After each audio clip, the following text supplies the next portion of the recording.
Ma fille s'était cassé le bras et se préparait pour une opération. Le médecin est entré dans la pièce avec une expression grave. Ce que nous avons trouvé dans son corps, c'est... Je suis resté figé. En voyant l'image au rayon X, j'ai halté. Mon mari, fixant la même image, a commencé à trembler. Son visage est devenu blanc comme un linge. Avant de commencer l'histoire, n'oubliez pas de laisser un like et de vous abonner à la chaîne pour voir plus d'histoires comme celle-ci. Dans une maison de banlieue en Californie, où les orangers décoraient le jardin, Emily Hartwell savourait une matinée de week-end.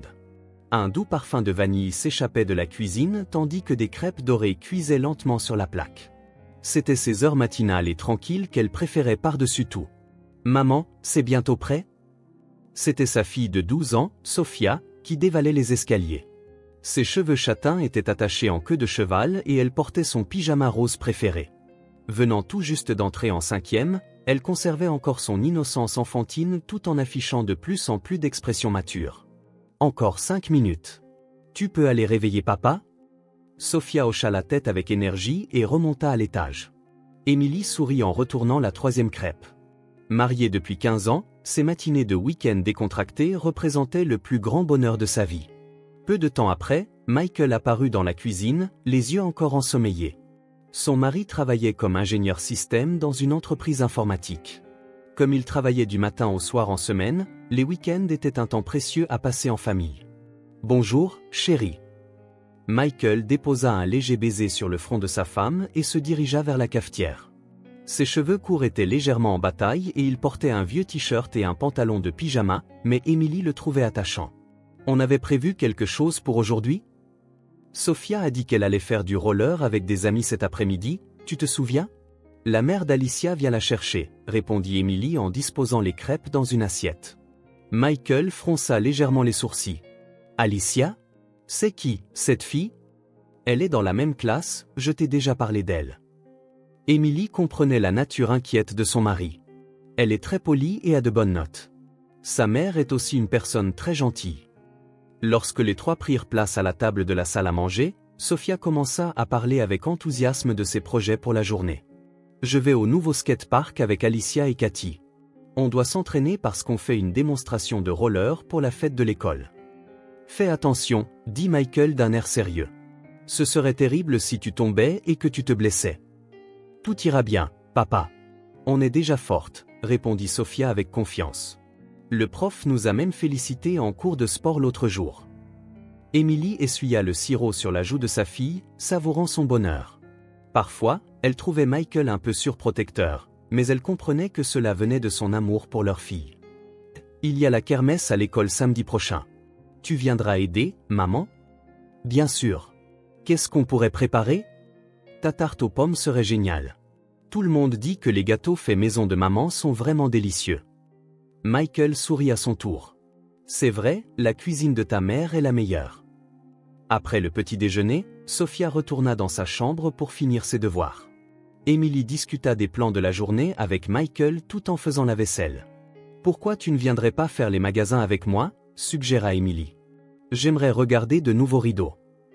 Ça me va, mais faisons-le après avoir déposé et récupéré Sophia. Emily acquiesça à la suggestion de son mari. Michael mettait toujours leur fille au premier plan. Parfois, il semblait inquiet même lorsqu'elle allait chez des amis, mais elle pensait que c'était une expression de son amour. Pendant la matinée, la famille passa du temps à s'occuper du jardin et à regarder la télévision ensemble. Sophia répondait de temps en temps à des messages de ses amis, attendant avec impatience ses plans de l'après-midi. Quelle tenue devrais-je porter aujourd'hui ? Sophia apporta plusieurs vêtements et consulta Emily. Comme toute fille de 12 ans, elle avait commencé à se soucier de son apparence lorsqu'elle rencontrait des amis. Ils sont tous mignons, mais ces vêtements confortables seraient mieux, tu ne crois pas ? Emily choisit des vêtements avec sa fille, heureuse de la voir grandir. Sophia était une enfant brillante et honnête, avec de nombreux amis, et sa vie scolaire se déroulait sans accroc. Son mari aimait aussi profondément leur fille, et cette vie quotidienne paisible qu'ils avaient construite à trois était la chose la plus précieuse pour Emily. Vers 13h, la mère d'Alicia vint la chercher. Emily échangea de brèves salutations sur le pas de la porte et regarda sa fille partir. « Je serai de retour pour 18h, lança Sophia en se retournant avec un signe de la main. « Fais attention, lui répondit Emily en lui faisant signe à son tour. Emily faisait des travaux d'aiguille tout en regardant la télévision dans le salon. Michael était dans son bureau, travaillant sur son ordinateur pour organiser le travail qu'il n'avait pas pu terminer en semaine. Les heures calmes de l'après-midi s'écoulaient. Soudain, le téléphone portable d'Emily sonna. Un numéro inconnu s'afficha sur l'écran. D'abord, elle pensa à un appel commercial, mais elle eut un mauvais pressentiment et répondit. « Allô, est-ce que je parle à Madame Hartwell ?» La voix était celle d'une femme, au ton quelque peu agité. Le cœur d'Emily se mit à battre la chamade. « Oui, c'est moi. Ici le service des urgences de l'hôpital Général St. Marie. Votre fille, Sophia Hartwell, a été blessée et amenée ici. » Les aiguilles à tricoter tombèrent des mains d'Emily. Son esprit se vida et il lui fallut plusieurs secondes pour comprendre ce que la personne disait. Quel genre de blessure? Elle est tombée en faisant du roller et s'est peut-être fracturé le bras droit. Pourriez-vous venir immédiatement? Emily raccrocha, les mains tremblantes, et se précipita dans le bureau. Michael. Sophia a été blessée, elle est à l'hôpital. Michael se leva de sa chaise et attrapa les épaules de sa femme. Calme-toi. Quel hôpital? L'hôpital Général St. Marie. Ils ont dit qu'elle avait peut-être le bras droit cassé. Ils montèrent précipitamment dans la voiture. Michael s'assit au volant et démarra le moteur. Depuis le siège passager, Emily appela de nouveau l'hôpital, les mains toujours tremblantes. Comment va ma fille? Est-elle consciente? Sophia est consciente et alerte, et la mère de son amie est avec elle. Cependant, elle semble souffrir beaucoup, alors nous lui avons donné des analgésiques. Bien que quelque peu soulagée, l'anxiété d'Emily ne disparut pas. Le trajet jusqu'à l'hôpital lui parut une éternité. Tout ira bien. Tout ira bien, j'en suis sûr, tenta Michael pour rassurer sa femme, mais sa propre voix tremblait. Les fractures chez les enfants ne sont pas rares. Ça guérit vite. Arrivés à l'hôpital, ils se précipitèrent tous les deux à l'accueil des urgences. Guidés par une infirmière jusqu'à la salle d'attente, ils trouvèrent Jennifer, la mère d'Alicia. Emily. Jennifer se leva et s'approcha d'eux. Je suis tellement désolée. Si seulement j'avais été plus prudente. Non, ce n'est pas votre faute. Emily lui serra la main. Où est Sophia? Elle passe des radios en ce moment. Alicia est avec elle. Sophia est très courageuse. En attendant dans la salle d'attente, ils entendirent les détails de l'accident de la part de Jennifer. Les trois filles s'entraînaient joyeusement au nouveau skatepark. Sophia avait tenté une figure un peu difficile, avait perdu l'équilibre et était tombée. Au début, elle avait essayé de se relever, mais ne pouvait plus bouger son bras droit. J'ai appelé l'ambulance immédiatement, expliqua Jennifer d'un ton d'excuse. 30 minutes plus tard, une infirmière vint leur dire qu'ils pouvaient voir Sophia. En marchant dans le couloir menant à la chambre, Emily tenta de se préparer mentalement. Elle avait peur de voir sa fille blessée. Quand elle ouvrit la porte de la chambre, Sophia était allongée sur le lit. Son bras droit portait une attelle temporaire et elle était sous perfusion. Son visage était un peu pâle, mais en voyant ses parents, elle afficha une expression soulagée. « Maman, papa ». Emily se précipita au chevet de sa fille et lui prit doucement la main gauche. « Ça fait mal ?»« Oui, mais j'ai eu des antidouleurs, alors ça va mieux qu'avant. » Sophia sourit faiblement. « Désolée de vous avoir inquiété. »« Tu n'as pas à t'excuser, » répondit Emily en retenant ses larmes. « C'était un accident. » Michael caressa la tête de sa fille et dit « Ce n'est rien, tu vas vite te remettre. » Cependant, son expression était sévère, montrant clairement qu'il était contrarié. Peu après, le médecin traitant entra dans la chambre. Il avait une attitude calme. « Vous êtes les parents? Je suis le docteur Richardson. » Le médecin les salua poliment. « Laissez-moi vous expliquer les résultats des radios. » Le médecin commença son explication en montrant les clichés qu'il avait apportés. Il y a une fracture de l'os du radius du bras droit. Heureusement, il n'est pas complètement cassé, mais fissuré. Cependant, comme l'os s'est déplacé, une intervention chirurgicale est nécessaire pour le remettre dans la bonne position. Emily eut un hoquet. Une opération? Oui, ce n'est pas une opération majeure, mais une anesthésie générale sera nécessaire. Nous prévoyons d'insérer une petite plaque pour fixer l'os dans la bonne position. Michael s'avança. Y a-t-il des risques? Pas de risques particuliers autres que ceux d'une chirurgie générale. L'os devrait guérir rapidement. Cependant, nous devons faire des examens détaillés avant l'opération. Le médecin continua, « Nous aimerions qu'elle reste ici cette nuit, et nous prévoyons de l'opérer demain matin à la première heure. Pour les examens préopératoires, nous ferons une prise de sang et des radios supplémentaires. » Émilie serra plus fort la main de sa fille. En entendant le mot « opération », elle prit vraiment conscience de la gravité de la situation. « Maman, ça va ?» Sophia leva les yeux vers sa mère avec inquiétude. « Oui, je vais bien. Et toi? Ça fait mal? » « Ça va maintenant. Comme a dit le médecin, ça va guérir vite, n'est-ce pas ?» Cette nuit-là, Émilie décida de rester à l'hôpital. Michael rentrerait à la maison pour préparer ce qui était nécessaire pour le lendemain, puis reviendrait. « Tout ira bien, c'est sûr. » Michael embrassa sa femme et sa fille et quitta la chambre. Pendant la nuit, Émilie resta assise sur une chaise à côté du lit de sa fille. Sophia réussissait à dormir par intermittence grâce aux analgésiques, mais Émilie ne pouvait trouver le sommeil. Elle contemplait le visage endormi de sa fille en pensant à l'opération du lendemain. Tôt le matin, Michael retourna à l'hôpital. Il avait apporté le doudou préféré de Sophia et des vêtements de rechange pour Émilie. « Comment ça s'est passé? Tu as dormi un peu ?» Émilie répondit avec une expression fatiguée, « Sophia a assez bien dormi grâce aux médicaments. » À l'heure du petit déjeuner, Sophia ne put pas manger à cause de son opération imminente. Elle reçut à la place les nutriments nécessaires par perfusion. À 9 h du matin, les préparatifs pour le bloc opératoire commencèrent. Des infirmiers apportèrent un brancard pour transporter Sophia. « Courage, » dit Émilie en embrassant le front de sa fille. « Ce sera vite fini, » dit Michael en tenant également la main de sa fille. Sophia montra une expression anxieuse mais dit doucement, « Ça va aller. » Lorsque les portes du bloc opératoire se refermèrent, Émilie et Michael attendirent la fin de l'opération dans la salle d'attente. Le médecin avait expliqué que cela prendrait environ 1 heure, mais le temps semblait s'écouler avec une lenteur extrême. 1h30 plus tard, le docteur Richardson vint à la salle d'attente. L'opération s'est bien passée. Émilie poussa un soupir de soulagement. Cependant, l'expression du médecin semblait quelque peu sérieuse. Toutefois, nous avons fait une découverte inattendue pendant l'opération. Il y a quelque chose dont j'aimerais discuter avec vous. Les paroles du médecin rendirent Émilie et Michael anxieux. L'opération avait réussi, alors pourquoi le médecin avait-il une telle expression? Parlons-en dans le bureau d'examen. Guidés par le médecin, ils se dirigèrent vers le bureau. Émilie sentit un mauvais pressentiment l'envahir. Pourquoi l'expression du docteur Richardson était-elle si grave si l'opération avait été un succès? Michael, marchant à ses côtés, avait lui aussi des pas plus lents que d'habitude et était visiblement tendu. « Entrez, je vous en prie. » Le médecin ouvrit une lourde porte en bois et les fit entrer dans le bureau d'examen. Il y avait un grand bureau au centre de la pièce, et le docteur Richardson s'assit de l'autre côté. Plusieurs clichés de radiographie étaient posés sur le bureau. « D'abord, laissez-moi vous parler de l'opération de votre fille, » commença le médecin d'un ton calme. « Le traitement de la fracture a été parfaitement réalisé. La plaque est solidement fixée et il ne devrait y avoir aucun problème de rétablissement. » Émilie se sentit quelque peu soulagée, mais l'expression du médecin resta sévère.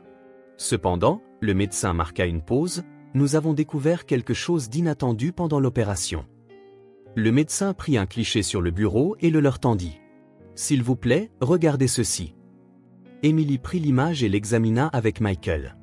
L'os fracturé du bras droit était clairement visible, mais la zone que le médecin indiquait n'était pas là. « Ici, » dit le médecin en désignant la partie supérieure gauche de l'image, près de l'épaule de votre fille. Dans le tissu sous-cutané, il y a un petit corps étranger. Émilie plissa les yeux. En effet, une petite ombre blanche de la taille d'un grain de riz était visible. Au début, elle pensa que c'était une sorte de saleté, mais en regardant attentivement, il s'agissait clairement d'un objet à l'intérieur du corps. « Qu'est-ce que c'est ?» demanda Émilie d'une voix tremblante. Le médecin soupira profondément. Après un examen détaillé, il s'agit d'une puce électronique. Elle semble être une micropuce pour animaux modifiés. L'esprit d'Émilie se vida. Puce électronique? Micropuce pour animaux? À l'intérieur du corps de sa fille? Attendez une minute. Émilie se leva, confuse. Cela signifie que c'est un dispositif de suivi avec une fonction GPS, répondit gravement le médecin. Il est conçu pour transmettre en permanence des informations de localisation. À côté d'elle, Michael devint soudainement blême. Ses mains se mirent à trembler légèrement et de la sueur perla sur son front. « Michael ?» Emily remarqua le changement de comportement de son mari. « Ça va ?» Michael ne répondit pas. Il fixait simplement l'image radiographique, figée comme une pierre. Le médecin continua. Avoir une telle puce implantée dans le corps d'un enfant est clairement une situation anormale. Ce n'est pas à des fins médicales, si les parents ne sont pas au courant, nous devons contacter la police. Emily ne comprenait pas les paroles du médecin. La police ?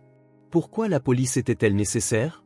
Quel était le lien entre la puce dans le corps de sa fille et la police ? La police ? Pourquoi ? Votre fille pourrait être victime d'un enlèvement ou de maltraitance, dit le médecin en choisissant soigneusement ses mots. Nous devons enquêter pour savoir quand et par qui cette puce a été implantée. À ce moment, Michael se leva brusquement. « J'ai besoin de sortir. » Sa voix tremblait. Son visage était pâle, et il semblait sur le point de s'effondrer. « Michael, qu'est-ce qui ne va pas ?» Emily attrapa le bras de son mari. « Tu ne te sens pas bien ?» Michael ne pouvait pas regarder sa femme dans les yeux. « J'ai besoin de prendre l'air. » Il quitta rapidement le bureau d'examen. Emily regarda le médecin, déconcertée. « Je suis désolé, mon mari semble être sous le choc aussi. » « Je comprends tout à fait, » dit le médecin avec une expression compatissante. Ce genre de situation est un choc énorme pour n'importe qui. 10 minutes plus tard, 2 officiers de police arrivèrent au bureau. « Madame Hartwell, je suis l'inspecteur Davis. » L'inspecteur lui tendit sa carte de visite. « Et voici l'inspectrice Johnson. » La femme inspecteur la salua avec un sourire aimable. « Comment va votre fille ? L'opération s'est bien passée, mais cette histoire de puce ? Votre mari est là ? Demanda l'inspecteur Davis. Il est sorti un instant. Je vais l'appeler tout de suite. Emily sortit dans le couloir pour chercher Michael. Sur le parking de l'hôpital, il était debout, appuyé contre la voiture. Son visage était toujours pâle et ses mains tremblaient. Michael, la police est là. Tu ne veux pas venir leur parler ? Michael se retourna mais ne put regarder sa femme droit dans les yeux. Emily, il y a quelque chose que je dois te dire. Le cœur d'Emily se mit à battre la chamade. Le comportement de son mari était clairement étrange. Cela pouvait-il être lié à la puce ? Parlons-en dans le bureau. Emily prit le bras de son mari. Quand ils retournèrent au bureau d'examen, les inspecteurs examinaient en détail les nouvelles radiographies. « Vous êtes le mari ?» L'inspecteur Davis se leva. « S'il vous plaît, dites-nous ce que vous savez. » Michael s'assit sur une chaise, mais ses mains ne cessaient de trembler. « Avez-vous une idée à propos de cette puce ?» demanda doucement l'inspectrice Johnson. Le silence se prolongea. Emily fixait son mari, mais il gardait les yeux baissés. Michael appela doucement Emily. « C'est moi, » dit enfin Michael. « C'est moi qui l'ai implanté. » L'air dans la pièce se figea. Emily ne pouvait pas comprendre les mots de son mari. « Qu'est-ce que tu as dit ?» Michael leva les yeux et croisa pour la première fois le regard de sa femme. Ses yeux étaient remplis de larmes. Il y a 5 ans, quand Sophia avait 7 ans, Emily se leva. « Tu as mis une puce dans le corps de Sophia ? Pourquoi ? » Pour la protéger, tenta désespérément d'expliquer Michael. « Ce monde est dangereux. J'étais anxieux de ne pas savoir où était Sophia à tout moment. Tu as implanté une puce dans le corps de notre fille parce que tu étais anxieux ? » La voix d'Emily monta. Les inspecteurs écoutaient en silence. « Comment l'avez-vous implantée ? » demanda l'inspecteur Davis. Michael répondit d'une voix tremblante, « J'ai étudié la médecine vétérinaire. J'ai modifié une puce pour animaux et ajouté une fonctionnalité de suivi GPS. Et vous avez fait ça sans que votre fille ne s'en aperçoive ? J'ai utilisé des somnifères. J'en ai mis des légers dans ses boissons. » Emily s'effondra sur sa chaise. Pendant 5 ans, son mari avait drogué leur fille pour l'endormir, lui avait implanté des puces et l'avait surveillée tout ce temps. Pendant 5 ans, tu as surveillé les allées et venues de Sophia ? Michael hocha la tête. Sans que tu le saches, je savais où était Sophia, avec qui elle était, tout. Ah. Emily était sans voix, submergée par la colère et la tristesse. L'inspectrice Johnson se leva. Michael Hartwell, vous êtes en état d'arrestation pour maltraitance d'enfants, intrusion illégale et actes médicaux non autorisés. Michael se leva et fut menotté. Emily, je l'aime. Je voulais juste la protéger. Emily fixa son mari. Pendant 15 ans, l'homme qu'elle avait aimé avait en réalité surveillé leur fille et l'avait droguée. Si tu l'aimais, tu n'aurais pas fait une chose pareille, dit froidement Emily. Michael fut emmené. 1 heure plus tard, Emily était assise seule dans la salle d'attente de l'hôpital. L'inspectrice Johnson s'assit à côté d'elle et lui parla doucement. « Pourriez-vous nous en dire un peu plus ?» Emily regarda l'inspectrice avec une expression épuisée. « Je ne savais rien. Vraiment rien. Nous comprenons. Cependant, pour protéger votre fille, nous devons enquêter en détail sur le comportement de votre mari. » À ce moment-là, l'inspecteur Davis revint. Il portait une grande boîte en carton. « Madame Hartwell, nous avons fouillé votre domicile. Nous avons obtenu un mandat. » Emily fut consternée en voyant le contenu de la boîte, des dizaines de petites caméras. Elle n'en reconnaissait aucune. « Celles-ci ont toutes été trouvées chez vous, » expliqua gravement l'inspecteur Davis. « Elles étaient cachées partout. Le salon, la cuisine, la chambre de votre fille, l'entrée, le jardin, partout. » Emily porta la main à sa bouche. « Des caméras dans toute la maison. Nous avons également trouvé de grandes quantités de données enregistrées, au moins 3 ans de vidéos, ajouta l'inspectrice Johnson. L'esprit d'Emily était en plein chaos. Son mari ne s'était pas contenté d'implanter une puce dans leur fille, il avait surveillé toute la maison. Ça veut dire que j'ai été filmé aussi? Malheureusement, oui. À l'exception de la salle de bain et de votre chambre, des caméras étaient installées dans presque toutes les pièces. Emily se recroquevilla sur sa chaise. Il n'y avait eu aucune intimité. Toute leur vie de famille avait été enregistrée. Les inspecteurs continuèrent, il y a un problème encore plus grave. Nous avons trouvé des relevés de comportement détaillés sur votre fille sur l'ordinateur de votre mari. L'inspecteur Davis sortit une tablette et lui montra l'écran. Il y avait d'énormes archives classées par date. 7 heures, Sophia se réveille. Petit déjeuner, céréales et jus d'orange. 8 heures, part pour l'école avec son amie Alicia. Emily fixa l'écran. Des relevés détaillés, comme des rapports de surveillance, se poursuivaient. Il y a 5 ans de données comme ça, dit l'inspectrice Johnson. Les amitiés de votre fille, son comportement à l'école, ses activités après les cours, tout est enregistré. Pourquoi ferait-il une chose pareille, murmura Emily à travers ses larmes. Lors de son interrogatoire, votre mari a déclaré qu'il voulait contrôler entièrement votre fille, expliqua l'inspecteur Davis en choisissant ses mots avec soin. Selon lui, il la surveillait pour s'assurer qu'elle ne fréquentait pas de mauvais amis ou n'allait pas dans des endroits dangereux. Emily se souvint. En effet, Michael avait été anormalement bien informé sur les amis de Sophia. Comment savait-il quel genre de personnalité avait chaque enfant, dans quel type d'environnement vivait chaque famille? Maintenant, elle comprenait pourquoi il en savait tant. Il y a une autre chose que nous aimerions vous demander, reprit doucement l'inspectrice Johnson. Avez-vous déjà eu des nuits où votre mémoire n'était pas claire? Emily réfléchit. En effet, il y avait parfois des nuits où elle dormait anormalement profondément et avait du mal à se réveiller le matin. À bien y penser, il y a eu des nuits, quelques fois par mois, où j'étais très somnolente, mais je pensais que c'était à cause de la fatigue. Les inspecteurs se regardèrent. Le contact avec votre fille s'est probablement produit les nuits où vous dormiez profondément, expliqua l'inspecteur Davis. Nous pensons qu'il a utilisé des somnifères pour vous endormir et que, pendant ce temps, il a effectué certaines actions sur votre fille. Emily sentit le sang se retirer de son visage. Quel genre d'action?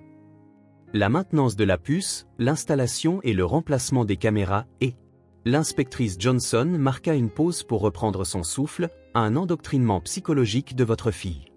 Votre fille est actuellement sous l'influence de sédatifs légers, mais lorsque nous lui avons parlé pour la première fois, elle a dit quelque chose d'intéressant. L'inspecteur Davis ouvrit son carnet. Elle a dit que ce que son père lui avait dit était vrai. Emily se mit à trembler. Qu'est-ce que ça veut dire? Nous devrons entendre les détails après que votre fille se soit rétablie, mais apparemment, votre mari lui a répété à plusieurs reprises que le monde est dangereux et qu'il devait la protéger. Emily se leva. S'il vous plaît, laissez-moi voir Sophia. Le médecin a décidé que les visites devaient être reportées pour le moment. Après qu'elle se soit complètement remise de l'anesthésie, nous devons écouter attentivement ce qu'elle a à dire. 3 heures plus tard, Emily fut finalement autorisée à entrer dans la chambre de Sophia. Sa fille était allongée sur le lit, dans un état de demi-sommeil. « Maman !» Sophia sourit faiblement. « Oui, Sophia. Comment te sens-tu ?»« Beaucoup mieux. Mais où est papa ?» La police est venue tout à l'heure et parlait de quelque chose. Emily ne savait pas comment l'expliquer à sa fille. « Sophia, je veux te poser une question sur papa. Est-ce que papa t'a déjà raconté des histoires spéciales? Parfois. Sophia réfléchit un peu. Oui, il le faisait. Parfois, il me réveillait au milieu de la nuit et m'apprenait des choses importantes. Le cœur d'Émilie faillit s'arrêter. Quel genre d'histoire? Qu'il y a beaucoup de mauvaises personnes dans le monde, alors papa veille toujours sur moi. Et que pour choisir mes amis, je devais consulter papa. Y avait-il autre chose? Que papa m'aime très fort, alors il fait en sorte de toujours savoir où je suis. Comme ça, il peut me protéger. Émilie écoutait en retenant ses larmes. Y avait-il des matins où tu ne te souvenais pas de ces conversations? Oui. Parfois, en me réveillant le matin, j'avais l'impression d'avoir fait un rêve étrange, mais je ne m'en souvenais pas bien. Mais je me souvenais de ce que papa m'avait appris. Pendant 5 ans, Michael avait drogué leur fille pour l'endormir et avait continué à l'endoctriner dans cet état. Ce qu'Émilie avait pris pour de l'obéissance et de la docilité de la part de Sophia était en réalité le résultat d'un contrôle psychologique exercé par son père. Cette nuit-là, Émilie passa du temps seule à l'hôpital. L'inspectrice Johnson lui rendit de nouveau visite et lui fit un rapport sur l'avancement de l'enquête. Nous avons trouvé des dossiers encore plus détaillés sur l'ordinateur de votre mari, dit l'inspectrice d'un air grave. Il y a des preuves qu'il manipulait intentionnellement les amitiés de votre fille. Qu'est-ce que vous voulez dire? Il la poussait à s'éloigner de certains amis ou lui enseignait des informations négatives sur les familles des enfants qu'il n'aimait pas. Il essayait de contrôler entièrement les relations sociales de votre fille. Émilie était abasourdie. Les amitiés limitées de Sophia n'étaient pas dues à sa timidité, mais à la manipulation de son père. Même l'incident de roller d'aujourd'hui, votre mari s'y était initialement opposé, n'est-ce pas? Continua l'inspectrice. Il semblait se méfier du fait que votre fille devenait trop proche d'Alicia. Mais il a finalement décidé de la laisser y aller. Probablement parce que vous étiez là. Il devait agir comme un père normal devant vous. Émilie comprit. Michael avait fait semblant d'être un père aimant devant la famille, tout en contrôlant leur fille la nuit. C'était un homme à double visage. Vous êtes aussi une victime, dit doucement l'inspectrice Johnson. Dans des situations comme celle-ci, il est difficile, même pour les membres de la famille, de remarquer la vérité. Le lendemain matin, Émilie regardait par la fenêtre de l'hôpital. Le bonheur familial auquel elle avait cru jusqu'à la veille n'était qu'une fiction. Son amour pour son mari, sa compréhension de sa fille, tout avait été bâti sur des mensonges. Cependant, Émilie prit une décision. Désormais, elle allait reconstruire une véritable relation de confiance avec sa fille, non pas basée sur le contrôle ou la surveillance, mais sur l'amour et la compréhension. D'abord, elle chercherait l'aide de spécialistes pour libérer Sophia de cet endoctrinement. 6 mois plus tard, Émilie regardait par la fenêtre d'un petit café dans une nouvelle ville. La douce lumière du soleil de Portland, en Oregon, réchauffait la tasse de café sur la table. 3 mois s'étaient écoulés depuis qu'elles avaient déménagé dans cette ville. « Maman, je suis rentrée. » En entendant la voix joyeuse de Sophia depuis l'entrée, Émilie sourit. Sa fille avait passé la journée chez son amie Emma et venait de rentrer. « Bon retour. Tu t'es bien amusée? » C'était super. La maman d'Emma nous a appris à faire des cookies maison, rapporta Sophia joyeusement. Ces 6 mois avaient été une période de guérison et de renouveau pour la mère et la fille. Sophia suivit un traitement avec une thérapeute spécialisée et se libérait progressivement des années d'endoctrinement de son père. Les premiers mois furent difficiles. Sophia se sentait coupable de douter des enseignements de son père et était anxieuse à l'idée de se faire de nouveaux amis. « Les gens dans le monde sont-ils vraiment dangereux ?» demanda-t-elle à sa mère à plusieurs reprises. Émilie expliqua patiemment à sa fille que, bien qu'il y ait certainement des choses auxquelles il faut faire attention, la plupart des gens sont bons. Une grande partie de ce que ton père disait n'était pas correct. Grâce à un suivi continu, Sophia apprit progressivement à agir selon sa propre volonté, que ce soit pour choisir ses amis ou décider où aller jouer. La voix de son père ne résonnait plus autant dans sa tête qu'avant. Michael purgeait actuellement une peine dans une prison d'État. Il avait été condamné à 7 ans de prison pour de multiples chefs d'accusation, dont la maltraitance d'enfants, le harcèlement et les actes médicaux non autorisés. Il suivait un traitement avec un psychiatre en prison, mais Émilie et Sophia n'étaient jamais allées lui rendre visite. « Tu ne veux pas voir papa ?» lui avait un jour demandé une thérapeute. Sophia avait longuement réfléchi avant de répondre. « Papa disait qu'il m'aimait, mais j'ai appris que le véritable amour, ce n'est pas de contrôler quelqu'un. Alors, je ne veux pas le voir maintenant. » Émilie se sentit fière de la croissance de sa fille. À 13 ans, Sophia était devenue plus indépendante qu'auparavant et avait commencé à exprimer clairement ses opinions. Elle s'était fait des amis dans sa nouvelle école et participait activement au club de théâtre. « Maman, je peux aller voir un film avec Emma ce week-end » demanda Sophia. « Bien sûr. Quel film allez-vous voir ?» « C'est un film d'animation sur l'importance de l'amitié. » Émilie sourit. L'ancienne Sophia aurait toujours demandé la permission de son père avant de sortir avec des amis. Maintenant, elle faisait ses propres plans et consultait sa mère. Une relation saine. Ce soir-là, pendant que Sophia faisait ses devoirs, Émilie écrivait dans son journal. La thérapie s'est terminée aujourd'hui. Sophia a énormément grandi, et moi aussi, j'ai pu changer. J'ai appris qu'une vraie famille est une relation où les gens se respectent et se font confiance. Elle doit être basée sur l'amour et la compréhension, pas sur le contrôle ou la surveillance. Émilie regarda par la fenêtre. Les lumières de la ville brillaient doucement. Les 15 années passées avec Michael n'avaient pas été vaines, mais c'était un faux bonheur. La relation qu'elle construisait maintenant avec sa fille était un véritable lien familial. « Maman, j'ai fini mes devoirs. » Sophia entra dans le salon. « Beau travail. Que as-tu étudié aujourd'hui ?» « En éducation civique, nous avons appris les droits de l'homme, » dit Sophia avec une expression sérieuse. « J'ai appris que tous les gens ont la liberté et la dignité. Nous avons ces droits aussi, n'est-ce pas ?» Émilie serra sa fille dans ses bras. « Oui. Toi et moi avons le droit de vivre comme nous-mêmes. »« Maman, nous sommes vraiment libres maintenant, n'est-ce pas ?»« Oui, nous sommes vraiment libres. » Toutes les deux contemplèrent le ciel étoilé par la fenêtre. Les souvenirs du passé lointain ne disparaîtraient pas, mais l'avenir était plein d'espoir. Les vrais liens familiaux se construisent sur la confiance et l'amour, pas sur le contrôle et la surveillance. Émilie et Sophia avaient enfin trouvé cette vérité.